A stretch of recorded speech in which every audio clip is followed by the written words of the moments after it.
नमस्कार, जौहर झारखंड देख रहे हैं आप। आपके साथ मैं हूं शिप्रा झा। बुलेटिन में सबसे पहले बात करेंगे सीएम हेमंत सोरेन के खतियानी जोहार यात्रा की। तो आज खतियानी जोहार यात्रा के तहत सीएम हेमंत सोरेन कोडरमा पहुंचे थे, जहां वो जमकर गरजे। सीएम हेमंत ने यहां कई योजनाओं की सौगात दी, साथ ही कहा कि 20 साल में जो नहीं हुआ उसे हेमंत सरकार ने कर दिखाया है। जिन लोगों के पास अधिकार नहीं जाते थे उनके लिए सरकार आपके द्वार कार्यक्रम चलाई, पंचायतों में बुनियादी समस्याओं का समाधान किया। हेमंत ने दावा किया कि कभी किसी सीएम ने इतना काम नहीं किया। पुरानी पेंशन योजना को भी इसी सरकार ने लागू किया। सीएम हेमंत ने कहा कि 20 सालों से झारखंडियों के हक और अधिकार की लूट खसोट होती रही। उन्होंने कहा कि खतियानी जोहार का मतलब है अपनी पहचान, जो खतियानी है वही झारखंडी है। हमारा हर एक प्रयास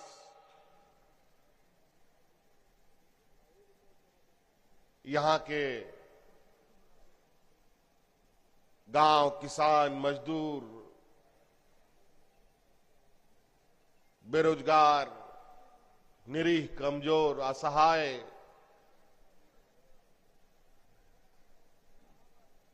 आदिवासी, दलित, पिछड़ा, अल्पसंख्यकों के लिए कैसे बेहतर से बेहतर कार्य किया जाए,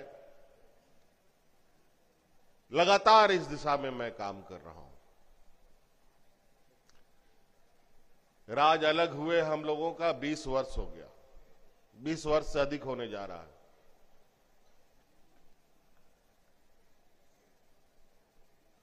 और 20 वर्ष में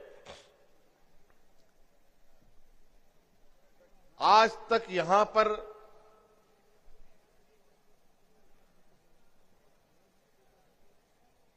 कौन मूलवासी है इसका पहचान कभी नहीं हो पाया। और यही वजह है कि जो यहां के मूलवासी लोग हैं, इन मूलवासी लोगों के हक अधिकार की विगत 20 वर्षों तक इनके अधिकारों की लूट खसोट होती रही है।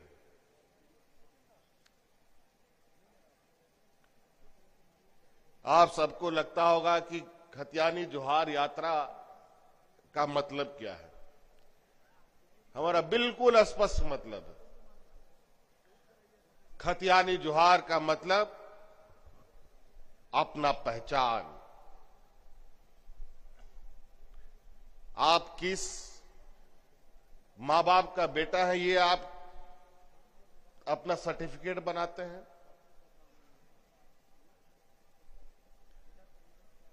तो आपका पहचान है।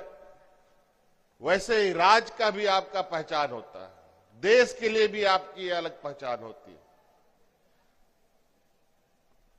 आप विदेश जाते हैं तो आप कैसे कहते हैं कि हम भारतीय हैं, क्यों कहते हैं कि हम भारतीय हैं? तो उसी तरीके से भारत में हम झारखंडी कैसे हैं, इसका पहचान भी हमारा जरूरी है।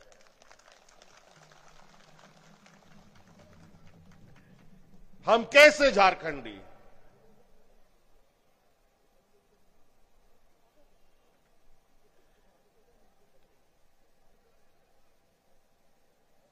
मनुष्य को 2 पैर मिला है, 2 हाथ मिला है, काम करने के लिए और चलने के लिए। मनुष्य का काम विचरण करना है, दुनिया घूमता है।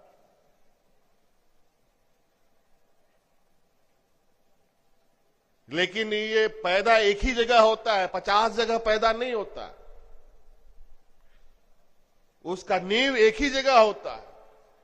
बड़ा बड़ा टहनी हो सकता है, बरगद जैसा बड़ा पेड़ हो सकता है, लेकिन उसका बीज एक ही होगा।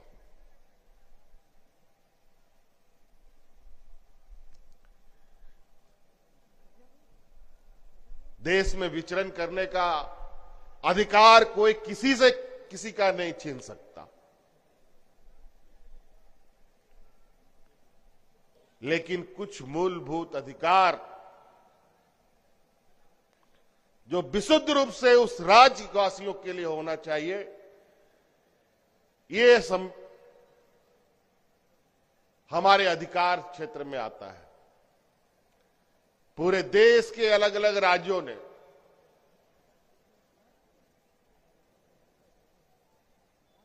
लगभग देश का सभी राज्य अपने लोगों की पहचान का कानून बना के बैठा है।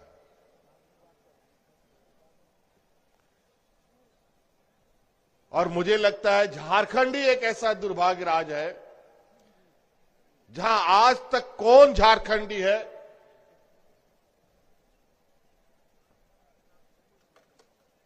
ना इसकी पहचान कभी करने की कोशिश की गई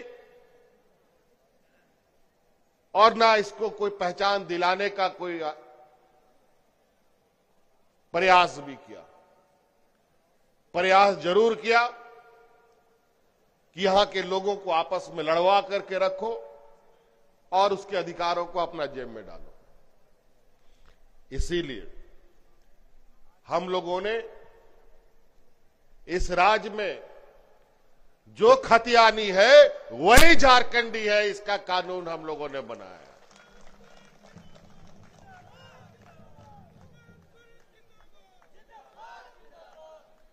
और वो इसलिए बनाया, कम से कम यहां पर थर्ड फोर्थ ग्रेड में जो नौकरियां हो वो 100% यहां के खतियानधारी को ही मिले, दूसरा को ना मिले।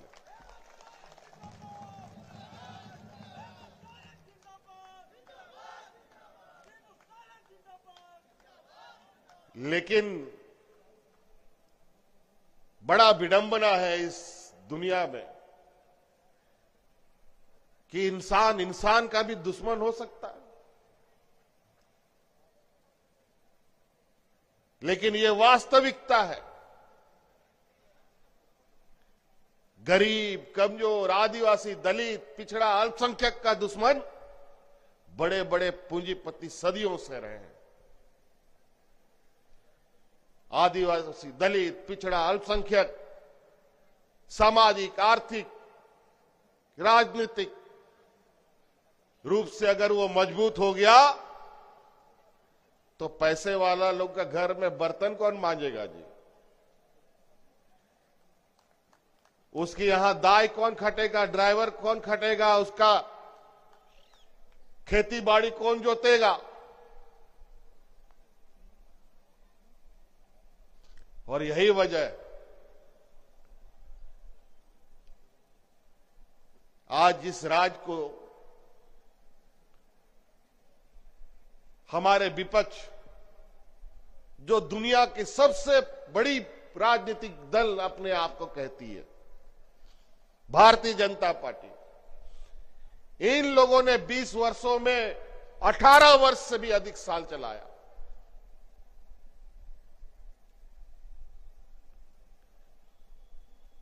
और इनको बहुत बड़ा अनुभव है देश चलाने का।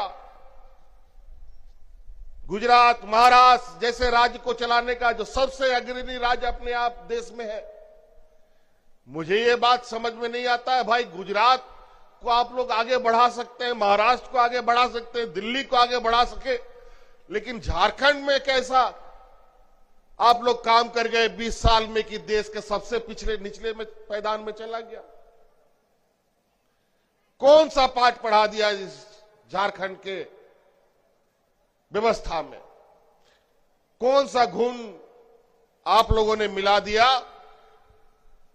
कि झारखंड सबसे पिछड़े राज्यों में से गिनाने लग गया? बिल्कुल स्पष्ट है, झारखंड सोची समझी षड्यंत्र के तहत इस राज्य को इन लोगों ने पिछड़ापन के गर्त में ढकेला है। बहुत सुनियोजित तरीके से इन लोगों ने आपके हक अधिकार को मारा है। यहां के बड़े बड़े कल कारखानों को बंद करने का, उसको दिवालिया करने का काम किया। दूर नहीं जाएंगे। कोडरमा जिला जहां देश का सबसे उम्दा क्वालिटी का अदरक मिलता है, लेकिन आज उस उद्योग का क्या स्थिति है? आज उस अदरक का मिट्टी को ढोने पर भी यहां के मजदूरों को पुलिस की कार्रवाई झेलनी पड़ती है। सैकड़ों के कोर्ट कचहरी और केस लाद दिए जाते हैं, लेकिन 20 सालों में इस संदर्भ में हमारे विपक्षियों ने कभी कोई ध्यान नहीं दिया। लेकिन मैं आपको आश्वस्त कर देता हूं, बहुत जल्द हम लोग कोडरमा जिला का, इस पुराने कोडरमा और गिरिडीह जिला का चर्चित जो विषय रहा है, ये हम लोगों का अदरक के संदर्भ में हम कानून लाने जा रहे हैं, जहां उसके बाद यहां के मजदूरों पर कभी कोई केस और कोर्ट कचहरी नहीं होगा।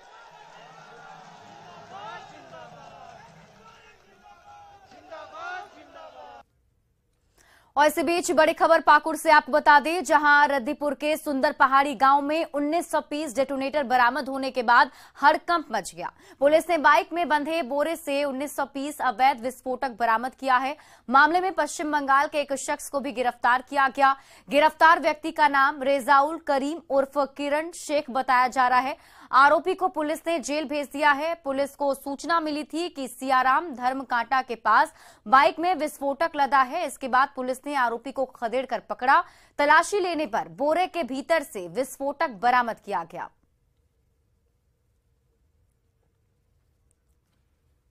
खबर गिरिडीह से है, जहां 15 लाख के इनामी नक्सली कृष्णा हांसदा को पुलिस ने दबोच लिया है। नक्सल प्रभावित पारसनाथ इलाके में आतंक का पर्याय बन चुके कृष्णा हांसदा की गिरफ्तारी को बड़ी कामयाबी मानी जा रही है। गिरफ्तारी के बाद पुलिस ने अलग अलग इलाकों में छापेमारी कर भारी मात्रा में नक्सली वर्दी, कैश समेत कई सामग्री को बरामद किया। गिरिडीह एसपी ने कृष्णा हांसदा की गिरफ्तारी का खुलासा किया है। कृष्णा हांसदा की गिरफ्तारी नक्सलियों के लिए बड़ा झटका माना जा रहा है। क्रम में लुसियो जंगल से उग्रवादी कृष्णा हांसदा की अरेस्टिंग की गई है और इनकी अरेस्टिंग के उपरांत जिले में नक्सल घटनाओं में कमी आने की हम लोग अपेक्षा कर रहे हैं कि काफ़ी कमी आएगी, क्योंकि जो नक्सल दस्ते गिरिडीह जिले में हैं उनमें से सबसे सक्रिय उग्रवादी नक्सलवादी यही रहे हैं।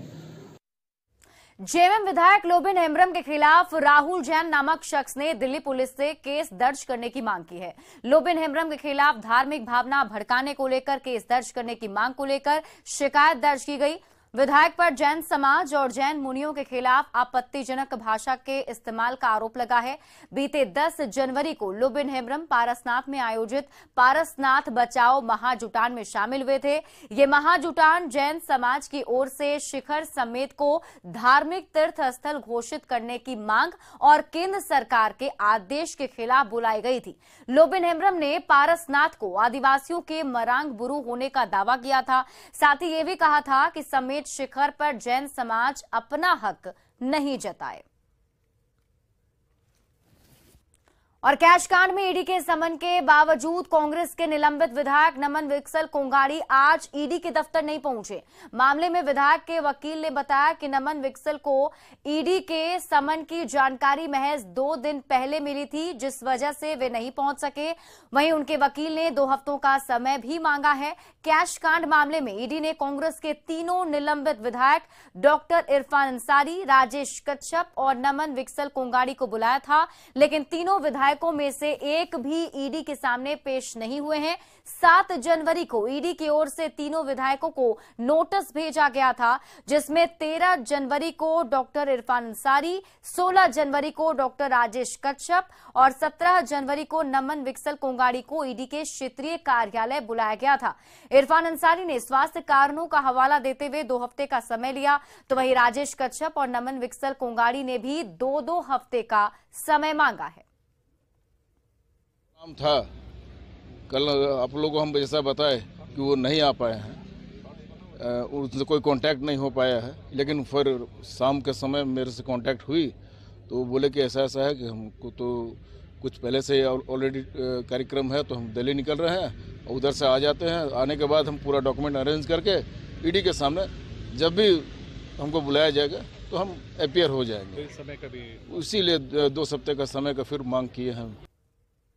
जमशेदपुर में उपायुक्त कार्यालय के सामने आदिवासी समाज ने मरांग बुरू बचाओ भारत यात्रा आंदोलन शुरू किया। पारसनाथ पहाड़ को आदिवासी समाज मरांग बुरू यानी ईश्वर मानते हैं।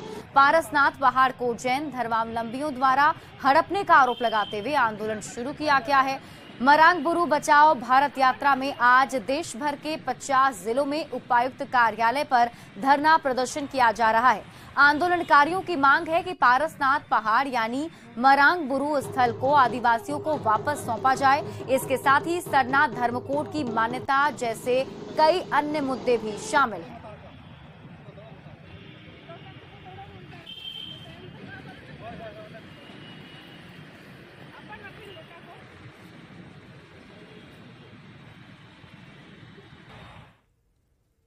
और आइए